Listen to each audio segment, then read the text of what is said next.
Radhe Radhe. Hello everyone, let's begin with a new episode. Episode शुरू करने से पहले इसको प्लीज़ सब कोई लाइक कीजिएगा। Let's start. एक अंधेरे रूम में वहाँ थोड़ा थोड़ा धुआं नज़र आ रहा था। रूम काफ़ी बड़ा था और उस धुएं में एक लड़की की परछाई नज़र आ रही थी जिसने साड़ी पहन रखी थी और बेड के पास खड़ी थी। बच्चे के रोने की आवाज़ साफ सुनाई दे रही थी। 3 बच्चे रोते हुए बेड पर लेटे थे और उन्हें देखकर लग रहा था कि उनका जन्म कुछ दिन पहले ही हुआ होगा। जो लड़की साड़ी पहनकर उसके पास खड़ी थी वह काफ़ी ज़्यादा परेशान नजर आ रही थी। वह पहले बच्चे को उठाकर उसे थपथपाते हुए प्यार से बोली, बेबी शांत हो जाओ, क्यों इतना रो रहे हो। वह बच्चा शांत हो जाता है तो अपनी आंसू भरी आंखों से उस लड़की को देखते हुए अपनी उंगली को मुंह में डाल लेता है। वह लड़की खुश होकर उसे लिटा देती है और दूसरे रोते बच्चे को उठाकर उसे भी ऐसे ही शांत करती है। मगर उसने देखा कि पहला बच्चा फिर से रोने लगा। वह गुस्से में अपने पैर पटक लेती है। वह ऐसे ही बारी बारी से तीनों बच्चों को उठाकर शांत कराती है। पहले तो उसके गोद में तीनों शांत हो जाते हैं, मगर जैसे ही वो उन्हें बेड पर लेटाती है वो तीनों रोने लगते हैं। वह लड़की बेड पर बैठ गई और रोते हुए बोली, बस करो, मैं तुम लोगों नहीं संभाल सकती, मैं भी बच्ची हूँ। तभी उसकी नज़र दरवाजे के पास गई जहाँ उसे एक दमदार पर्सनैलिटी वाला लड़का दिखा। वह उसे देखते हुए खड़ी हो गई और जल्दी से उसे गले लगाते हुए रोकर बोली, देखो ना, इन सब ने मुझे परेशान कर दिया है, कोई शांत नहीं हो रहा है, मैं थक गई हूँ अब। मिस्टर लाइफलाइन, मुझे अब ये बच्चे नहीं चाहिए, ये जहाँ से आए हैं वहीं भेज दो। इतना कहकर वह लड़की अपने आंसू पोंछने लगी। यह सुनकर वह लड़का गहरी नज़रों से उस लड़की को देखने लगा, फिर उन रोते हुए बच्चों को, मगर वह अपनी जगह पर किसी पत्थर की तरह खड़ा रहा। यह देखकर वह लड़की गुस्से से बोली, तुम कुछ करते क्यों नहीं हो। मैं कुछ नहीं जानती, मैंने इन्हें पैदा किया है, इसलिए इनकी देख रेख अब तुम करो, इन्हें चुप कराओ। इतना कहकर अब उस लड़के के सीने पर हाथ मारने लगी। अचानक ही एक तेज धमाके की आवाज़ सुनकर तंश को बेड पर लेटा हुआ था उसकी आंखें खोल देता है और वह झटके से उठकर बैठ गया था।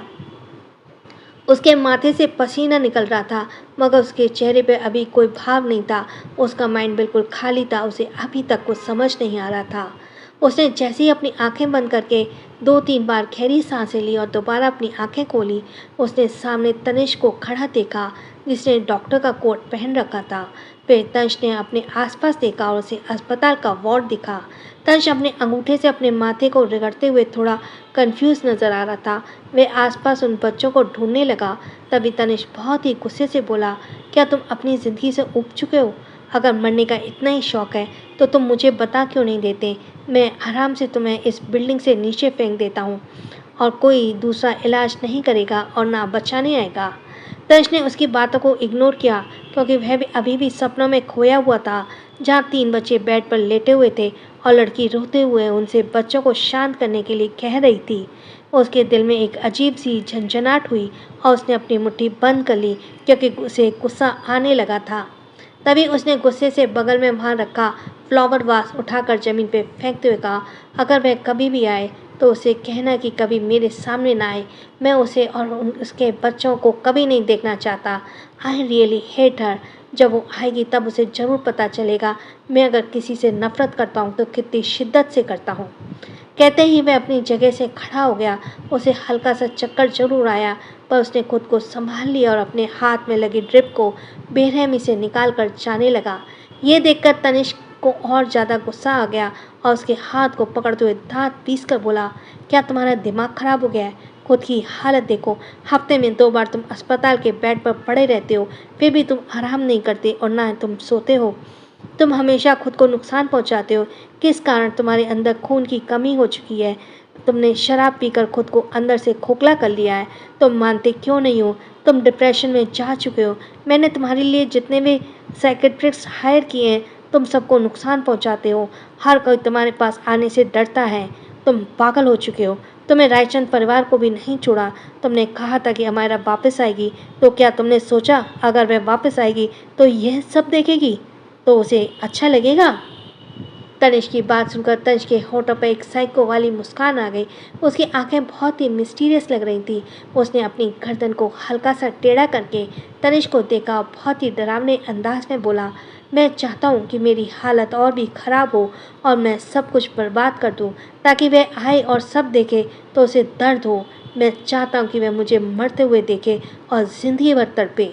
इतना कहते हुए बहुत ही अजीब तरीके से मुस्कुराया और तुरंत वहाँ से चला गया। तनिष उसे रोक भी नहीं पाया। वह अपनी जगह पर किसी पत्थर की तरह जम गया था। उसे विश्वास नहीं हो रहा था कि तनिष की हालत इतनी ज़्यादा बिगड़ चुकी है। तनिष परेशान होकर अपनी केबिन के बाहर जा रहा था, तभी उसकी नज़र शुगर पर पड़ी, जो दूसरी साइड फ़ोन पर किसी से बात कर रही थी। उसे देखते ही उसकी आंखें गहरी हो गईं। वह उसकी तरफ जाना चाहता था, मगर फिर इग्नोर करके अपनी केबिन में चला गया। वहाँ पर पहले से ही मिस्टर जिंदल बैठे थे, जिनके चेहरे पर कोई भाव नहीं था। मिस्टर जिंदल को देखकर तो तनिष्क हैरान हो गया, मगर फिर उनकी चेयर पर बैठते हुए शक भरी निगाहों से घूरते हुए पूछा, मिस्टर जिंदल, आप यहाँ पर? मिस्टर जिंदल गुस्से भरी आवाज़ में बोले, उसकी हालत कैसी है? वह हर किसी को नुकसान पहुंचा रहा है। क्या होगा अगर उसने स्माइली के साथ भी यही किया? मुझे तो डर है कि कहीं वह स्माइली की जान से ना मार दे। अब मुझे उस लड़के पर बिल्कुल भी भरोसा नहीं है, इसलिए तुम अब स्माइली को उससे मिलाने नहीं ले जाओगे। उसकी हरकतें पागल जैसी हो गई हैं। मुझे लगता है कोई लड़की उसकी ज़िंदगी में आएगी तो वह बदल जाएगा, मगर उसने उस लड़की को ज़िंदा जलाने की कोशिश की तो दूसरी लड़की को उसने भगाकर मार डाला, लगभग मार डाला उसे। तनिष ने बहुत गुस्सा आया, मगर वह अपने गुस्से को शांत करने के एक फाइल उठाकर मिस्टर जिंदल की तरफ बढ़ाता है और बहुत ही शांत आवाज़ में बोला, मिस्टर जिंदल, उसे शांति से रहने दीजिए। आप जितना ये सब करेंगे वह उतना ज़्यादा भड़केगा और एक वक्त ऐसा आएगा कि आप या मॉम भी उसके सामने होंगे ना, तो भी वह मारने से पहले एक बार नहीं सोचेगा। वह स्माइली के सामने शांत रहता है, मगर अगर आप ऐसा ही करते रहे तो हो सकता है स्माइली को भी भूल जाए और उसे भी नुकसान पहुंचाए। आपको यह बात समझनी होगी कि उसके दिमाग पर बहुत गहरा असर पड़ा है। वह डिप्रेशन में भी है। सच कहूँ तो उसे मेंटल हॉस्पिटल में रहने की ज़रूरत है, पर एक भाई होने के नाते मैं खुद उसका इलाज करने की कोशिश करूँगा। बस यही उम्मीद है, अगर अमायरा वापस आती है तो वह भी वापस आ जाएगा। मिस्टर जिंदल आंखें छोटी करके बोले, क्या तुमने कभी मरे हुए इंसान को जिंदा होते हुए देखा है? तंज को कैसे भी करके ठीक करो। अगर वह मेंटल हॉस्पिटल में खुद का इलाज नहीं करवाता है तो स्माइली का सहारा लो, कहकर वो वहाँ से चले गए। वहीं तनिष गुस्से से अपना हाथ टेबल पर मार देता है। वहीं दूसरी तरफ तंज के चेहरे पे कोई भाव नहीं था। अस्पताल से बाहर निकलते हुए अपनी कार को खुद से ड्राइव करते जा रहा था। उसके माथे पर और हाथ पर अभी भी पट्टी बंधी हुई थी। तभी उसका फ़ोन बजा। उसने एक नज़र स्क्रीन पे देखा, फिर कॉल कट दिया, लेकिन दोबारा फ़ोन बजा। इस बार उसने कॉल रिसीव कर लिया, पर बोला कुछ नहीं। तभी दूसरी तरफ से आवाज़ आई, डैडी नंबर 1, स्माइली को चोट लग गई, आप आ जाइए। बाकी डैडी ने कहा कि वो बिज़ी है। ये सुनकर तंज की आंखें गहरी हो गई। उसकी पकड़ स्टीयरिंग व्हील पर कस गई। वह कॉल कट कर देता है और कुछ ही देर में किंडरगार्टन पहुंच जाता है। तंज कार से बाहर निकला। उसके चेहरे पे कोई भाव नहीं था। भले ही उसे चोट लगी थी, मगर उसे देखकर बिल्कुल पता नहीं लग रहा था कि उसकी हालत कितनी ज़्यादा क्रिटिकल है। वह एटीट्यूड के साथ अपनी शर्ट को जेब में हाथ डालकर अपनी शर्ट की जेब में नहीं, पैंट आएगा, हाथ डालकर एक एक कदम बढ़ाते हुए अंदर जाने लगा। स्माइली टीचर के साथ बाहर ही खड़ी थी।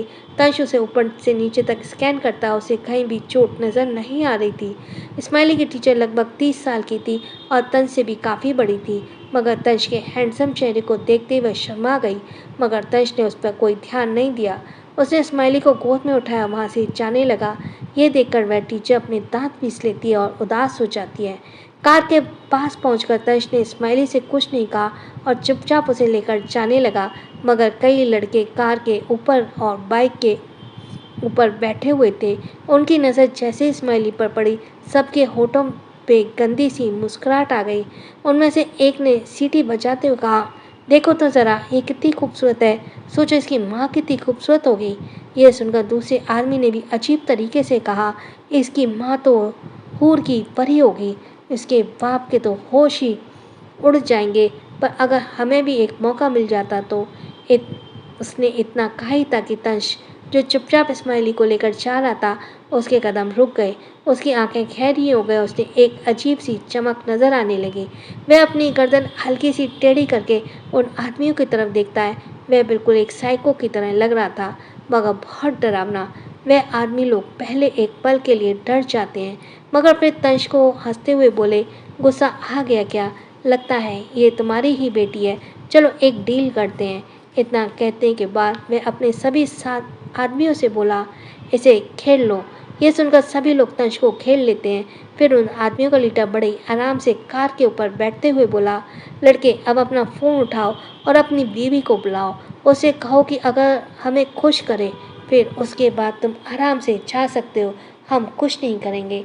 तंश की आंखें और भी ज़्यादा गहरी हो गई और होठों पर एक अजीब सी मुस्कान आने लगी, लेकिन तंश अपनी जगह से हिला नहीं और न ही उसके चेहरे पे कोई डर नजर आया। उस यह देखकर वह लीडर दांत पीस लेता है। फिर इस्माइली को देखते हुए अजीब तरीके से बोला, अगर तुमने हमारी बात नहीं मानी तो हम तुम्हारी इस बेटी को मार देंगे या फिर इसके ज़रिए उसकी माँ को बुलाएंगे। सभी आदमी हंसने लगे और एक दूसरे को हाई फाई देते हैं। अचानक तंश की मुस्कुराहट और भी ज़्यादा बड़ी हो गई, जो कि थोड़ी अजीब थी। वह अपने पॉकेट में एक हाथ डालता है। तब इस्माइली, जो थोड़ा डर रही थी, वह तंश के गले में अपनी बाहें मजबूत कर लेती है, मगर वह अभी भी गुस्से से उस लीडर को देख रही थी। उसने मुंह बनाते हुए कहा, आप सब गंदे लोग हैं, अगर मम्मा होती तो ज़रूर आपको पीट देती। यह सुनकर वो लीडर बोला, हम भी तो यही चाहते हैं, तुम्हारी मम्मा यहाँ आए। चलो बच्ची, अपनी माँ को फ़ोन नंबर बताओ, हम उसे कॉल करते हैं। इतना कहते हुए अपना फ़ोन निकाल लेता है। इस्माइली को भी मम्मा की याद आ रही थी। उसका चेहरा लटक जाता है। तंश उसके गालों को सहलाता आसपास देखते हुए उसे वहाँ मौजूद एक दूसरी कार पर बैठा देता है। फिर उसके बालों को सहलाते हुए अपनी कोल्ड आवाज़ में बोला, यहाँ से उतरना मत। इस्माइली अच्छे बच्चे की तरह बैठ जाती है। फिर मुंह बनाते हुए लीडर को देखने लगती है और उसे चिढ़ाने लगती है। लीडर गुस्से से कुछ कहता है कि तंश अपनी बाजू को फोल्ड कर लेता है और उसके करीब पहुंचकर बहुत ही आराम से बोला, क्या तुम मेरी बीवी के पास जाना चाहते हो? मैं तुम्हें उसके पास भेज दूंगा। उन आदमियों ने तंश के बोलने का मतलब नहीं समझा। लीडर खुश होकर बोला, जरूर चलो, बुलाओ अपनी बीवी को। मगर तंश एक नज़र आसमान की तरफ देखता है और फिर अपनी गर्दन पर हाथ फेरते हुए धीमी मगर डरावनी आवाज़ में बोला, नहीं, वह यहाँ नहीं आ सकती, पर तुम लोग उसके पास जा सकते हो। तो तुम लोग कैसे जाना पसंद करोगे, एक एक करके या एक साथ? लीडर मुस्कुराते बोला, ठीक है, तो हम तुम्हारे घर चलते हैं एक साथ। वह हमें संभाल नहीं पाएगी, इसलिए हम एक एक करके ही जाएंगे। ये सुनकर तंश अपने आईब्रो को मसलकर फिर एक झटके से बगल में खड़े आदमी को धक्का दे देता है। बगल से आ रही ट्रक उसे कुचल कर निकल जाती है। यह सब बहुत जल्दी हुआ। सब एक पल में के लिए डर गए। तभी तंश साइको की तरह मुस्कुराते हुए बोला, एक तो पहुंच गया, आप तुम सबकी बारी। So thanks for listening. छोटों को प्यार, बड़ों को सम्मान। राधे राधे।